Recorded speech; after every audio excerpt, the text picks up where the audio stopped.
ఇక డీటెయిల్స్ లోకి వెళ్తే కాకినాడ రూరల్ మండలం తమ్మవరం గ్రామంలో కూటమి ప్రభుత్వం ఆధ్వర్యంలో ఏర్పాటు చేసిన 2వ వాటర్ ట్యాంక్ ను కాకినాడ రూరల్ ఎమ్మెల్యే పంత నానాజీ ప్రారంభించారు. ఈ సందర్భంగా ఎమ్మెల్యే పంత నానాజీ మాట్లాడుతూ మౌలిక సదుపాయాల కల్పనలో భాగంగా ప్రధానంగా ప్రతి గ్రామంలో త్రాగునీటిని ఏర్పాటు చేయడం జరుగుతుందని, ఎన్నికల సమయంలో ఇచ్చిన వాగ్దానం నెరవేర్చుకునే దిశగా వాటర్ ట్యాంకులను నిర్మించి ప్రారంభించడం జరిగిందని, కూటమి ప్రభుత్వ సహాయ సహకారాలతో ఈ రోజు తమ్మవరం గ్రామంలో సుమారు ₹1,00,00,000తో వాటర్ ట్యాంకులను ప్రారంభించి గ్రామంలో ప్రతి ఇంటికి ఉచిత కుళాయి కనెక్షన్లు ఇచ్చి మంచినీటి సదుపాయం ఏర్పాటు చేయడం జరుగుతుందని ఈ సందర్భంగా తెలిపారు.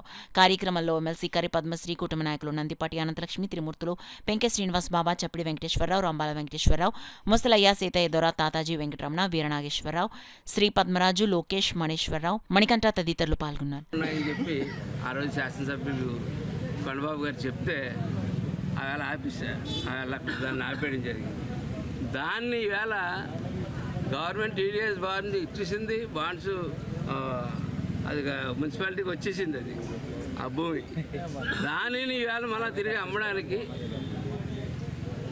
24 మంది 25 మంది బ్రోకర్లు తిరుగుతూ ఉన్నారు కాకినాడలో. దాన్ని కోటక్ మహేంద్ర బ్యాంకు, యాక్సిస్ బ్యాంకుల్లో దాని మీద లోన్ తెచ్చేసుకోవడానికి ఆ డూప్లికేట్ కాగితాలని అది ఒక 20 సంవత్సరాలు 25 సంవత్సరాల క్రితం నేను కూడా దాని మీద ఒక 50,000 పెట్టి మోసపోయాను. అది ఆ భూమి. అటువంటి ఆ భూమి చాలామంది అమ్మడానికి ప్రయత్నం చేస్తూ ఉన్నారు, మోసపోతూ ఉన్నారు.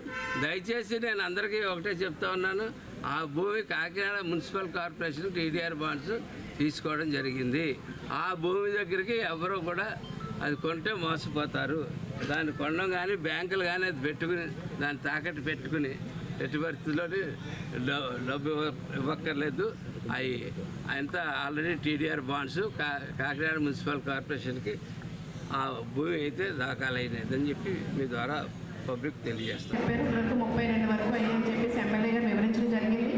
మనందరూ గుర్తుపెట్టుకోవాలి, 1, 2 బాధ్యతలు. మన పర్యావరణం కాపాడుకున్నాం. 2, మనకి ప్రభుత్వం ద్వారా వచ్చిన మంచినీటిని జాగ్రత్తగా వాడుకోవాలండి. అర్థమైనా? ఈ ఫండింగ్ తీసుకురావడం కోసం మన గౌరవ డిప్యూటీ సీఎం పవన్ కళ్యాణ్ గారు కూడా చాలా కృషి చేసి అందరికీ ఆయన నియోజకవర్గ రాష్ట్రం అంతటా కూడా ఎక్కడ కూడా మంచినీటికి సంబంధించిన లోటు ఎక్కడ ఉండకూడదు. తాగునీరు అందరి హక్కు డ్రింకింగ్ వాటర్ మీద. సో అందరికీ ప్రతి గ్రామంలో, ప్రతి ఊళ్ళో, ప్రతి ఇంటికి కూడా 55 లీటర్ ప్రతి మనిషికి తాగునీరు అందజేయాలని చెప్పి ఉద్దేశంతో మనకి ఈ ఇనిషియేటివ్ సక్సెస్ఫుల్గా చేయడం జరిగింది. సో గ్రామ పరిచయాలు అందరూ కూడా బాగుండాలని చెప్పి కోరుకుంటున్నాను. అలాగే ప్రభుత్వ పరంగా మీకు వచ్చిన పథకాలన్నీ కూడా మీరు తీసుకోవాలి. అలాగే మీరందరూ కూడా కూటమి ప్రభుత్వం చల్లగా ఉండాలని చెప్పి కోరుకుంటూ వాళ్ళ అప్పు 10 లక్షలు చేసేసిపోయారు. ఆ 10 లక్షలకే వడ్డీ కట్టవలసి వస్తుంది. దానివల్ల ఏమవుతుందంటే సోషల్ వెల్ఫేర్ స్కీమ్స్ ఇంకా స్టార్ట్ చేయడానికి, ఈ పెన్షన్లు ఇవ్వడానికి ఆ రాష్ట్రం మీద భారం పెరిగిపోతుంది. దీన్ని బట్టి మనకు అర్థమైంది ఏంటంటే ఖచ్చితంగా ఒకే గవర్నమెంట్, ఒకే ప్రభుత్వం, ఒకే పార్టీ, కూటమి పార్టీ అలా కంటిన్యూగా ఒక 15 సంవత్సరాలు 20 సంవత్సరాలు చేస్తే ఇది సక్రమైన మార్గంలోకి వెళ్తుంది రాష్ట్రం. అది మన ప్రజలందరూ, మీరందరూ కూడా ఆలోచించి ఈ ప్రభుత్వానికి మీరు మళ్ళీ ట్రిప్ కూడా మద్దతు ఇవ్వాలి. ఇవ్వకపోతే ఏమవుతుందంటే ఈ 5 సంవత్సరాలు అయిపోతుంది, అంతా సరి చేసినప్పటికీ దీని మీద ఉన్న అన్నీ తినేసేసి దీన్ని మళ్ళీ పాడు చేసే రాష్ట్రాన్ని మళ్ళీ పోతున్నారు. ఇలాంటిది లేకుండా ఉంటే ఖచ్చితంగా చంద్రబాబు నాయుడు గారు సీఎంగా ఇక్కడ ఉన్న కూటమి ప్రభుత్వం అందరికీ మీరు మళ్ళీ ఒక అవకాశం ఇవ్వాలి. కార్యక్రమాలు వేళంతా కూడా అదే కార్యక్రమాలు చేశారు. నిజంగా మహిళలందరూ కూడా చేతులకు పలికారండి. ఎందుకంటే మహిళలకి ఇంట్లో కావాల్సింది పిల్లలు కావచ్చు, భర్త కావచ్చు, రాగానే ఇచ్చేది మంచినీరు ఇస్తేనే కానీ వారికి దొరుకుతుంది. మంచినీళ్ళు వ్యవస్థను ఈవేళ నానాజీ గారు గతంలో చెప్పినట్లుగా మేము మౌలిక సదుపాయాలు చేస్తాము అనే విధంగా నానాజీ గారు చెప్పడం జరిగింది.